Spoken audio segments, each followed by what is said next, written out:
Hey everyone, it's Mike here. Good to see you again. Today we'll be delving into the world of remixing.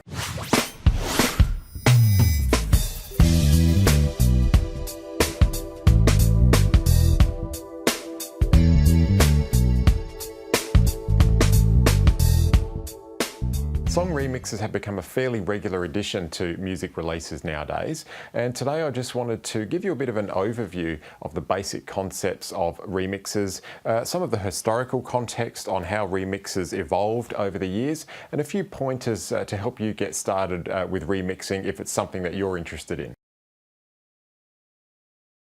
A remix by modern standards really is just a creative reworking of a song using production elements. So that could mean something as simple as grabbing a vocal from an existing mix and then mixing that in with additional synths, loops, beats and other production elements. Or it could even be taking the original mix source tracks and adding additional production elements on top of that as well. So I think that there's no real fixed rules on what you can and can't have in a remix.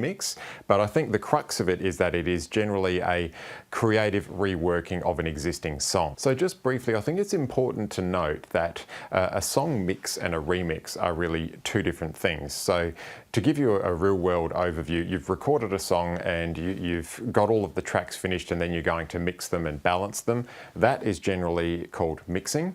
Remixing is actually revisiting a song once it's completely finished, quite often after it's already been mastered, released, and you might remix it a year or two down the track. So remixing is going back to the original recording and grabbing things that you might want to use and recreating something new.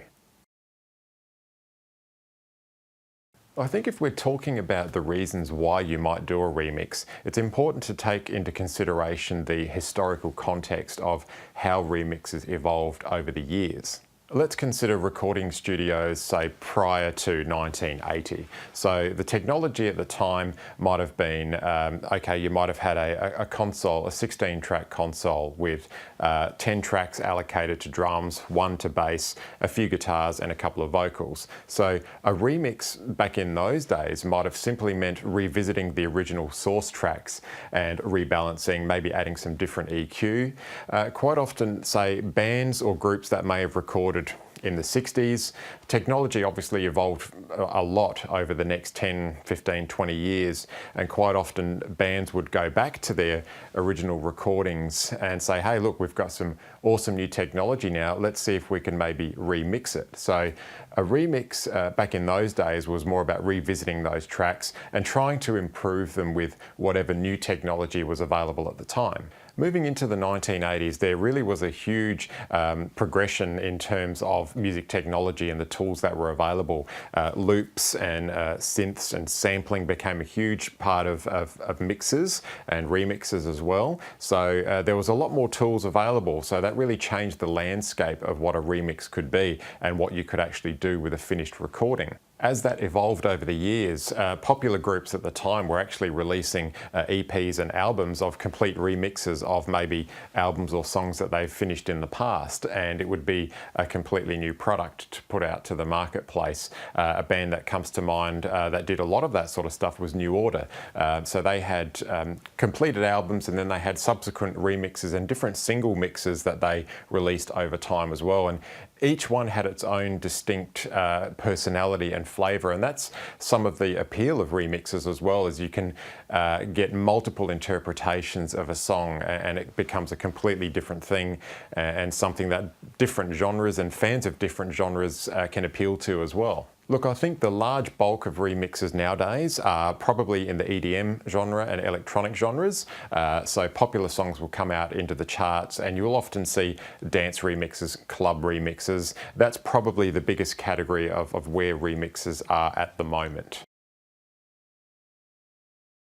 To begin with, I think deciding on which elements of the existing song you want to keep is really a great place to start. So if you have a song that is finished, let's say it's a rock song, to use a basic example, and that song maybe has a few guitars, some drums and bass and vocals. So you're going to do a club remix. So for the club remix, even if you're going for, say, a really gritty sound, you might only want to keep the vocals and maybe some of the guitars because you're going to completely rework the percussion side of things.